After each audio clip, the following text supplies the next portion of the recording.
Hello students, welcome back to my channel. So आज हम करने वाले हैं अपनी एलटी ग्रेड की क्लास जो है हम शुरू करने वाले हैं। आज है क्लास 1। इसमें मैंने कुछ पोस्ट मॉडर्न इंग्लिश लिटरेचर के कुछ क्वेश्चंस लिए हैं, कुछ हमने लिटरेरी टर्म कवर किए हैं और साथ ही साथ हम जीएस के क्वेश्चन भी करते चलेंगे ताकि हमारा जो है सिलेबस कवर होता जाए। तो चलिए हम स्टार्ट करते हैं। हमारा पहला क्वेश्चन है, which is the key characteristic of post modern literature?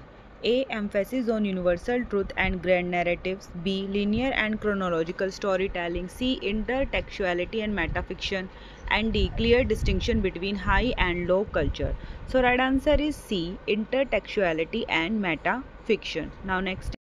Who is considered a prominent author of postmodern literature known for work like Gravity, Rainbow? A. Ernest Hemingway. B. Thomas Pynchon. C. Virginia Woolf. And D. Jane Austen. So right answer is B, Thomas Pynchon. ये एक seminal जो थे, एक author थे जो अपने complex और experimental novel के लिए जो हैं वो जाने जाते थे। Now next, the concept of pastiche in post modernism refers to A. The creation of wholly original and unique artistic form. B. A direct critique and rejection of previous literary style. C. An imitation or collage of elemental form, various earlier style or text. And D. The exclusive use of irony and satire to convey meaning. So right answer is C. An imitation or collage of elemental form, various earlier style or text.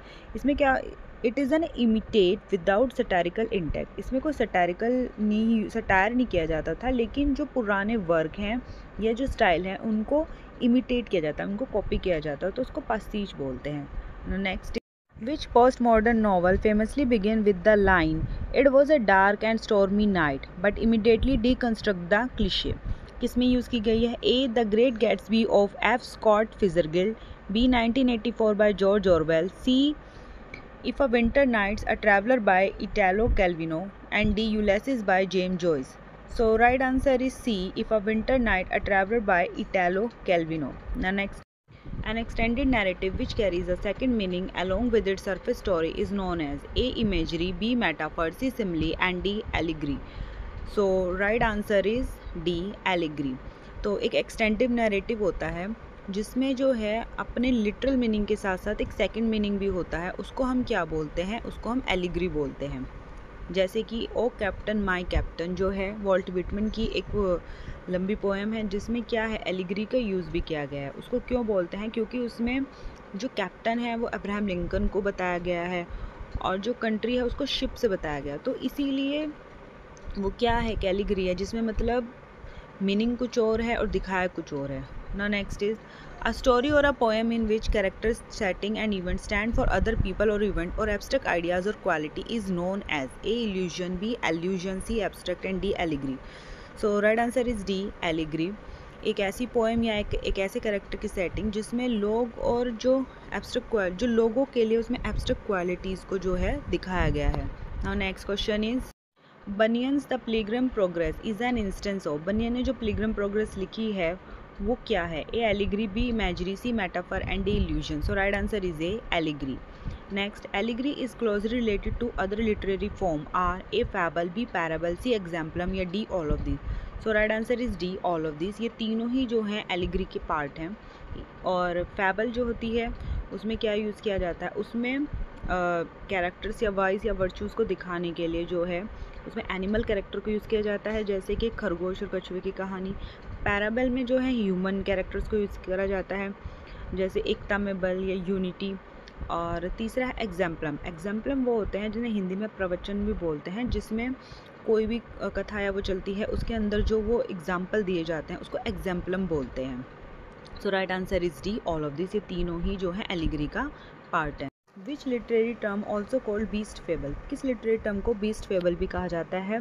A. Fable, B. Parable, C. Exemplum and D. All of this. So right answer is A. Fable. Fable को ही beast parable कहा जाता है। Beast parable का मतलब होता है जिसके अंदर ह्यूमन को नहीं, एक एनिमल्स को एज अ कैरेक्टर लिया जाता है, जिसमें एनिमल्स जो कहानी के जो मेन कैरेक्टर होते हैं वो एनिमल्स होते हैं, बोलते हुए एनिमल्स, तो उसी को क्या बोला जाता है? उसको बीस्ट फैबल बोला जाता है। Now next is which literary term is also called apologue? किस लिटरेरी टर्म को एपिलॉग भी कहा जाता है? A fable, B parable, C exemplum and D ballad. So right answer is A fable. Fable को ही बीस्ट पैराबल भी कहते हैं और फैबल को ही एपिलॉग भी कहा जाता है, ये इसका दूसरा नाम है और ये आया हुआ क्वेश्चन भी है। Next is what is fable. Fable क्या है? A fable is a short narrative in a prose और वर्ड्स। एक शॉर्ट नैरेटिव है जो प्रोज या वर्ड्स में होता है। B a fable exemplify an abstract moral thesis और principle of human behaviour. Human behaviour को जो है किस में दिखाया जाता है? एब्स्ट्रैक्ट मॉरल थीसिस में दिखाया जाता है, यानी कि क्वालिटीज़ के थ्रू दिखाया जाता है। C a fable is called an epilogue. Fable को एपिलॉग भी कहा जाता है। And D all of this, या फिर ये सभी। So right answer is D all of these. Next तो अब हमारे स्टार्ट होते हैं कुछ जीएस के question. What is the chemical symbol for gold? A AU, B BH, C DU and D EF। So right answer is A AU।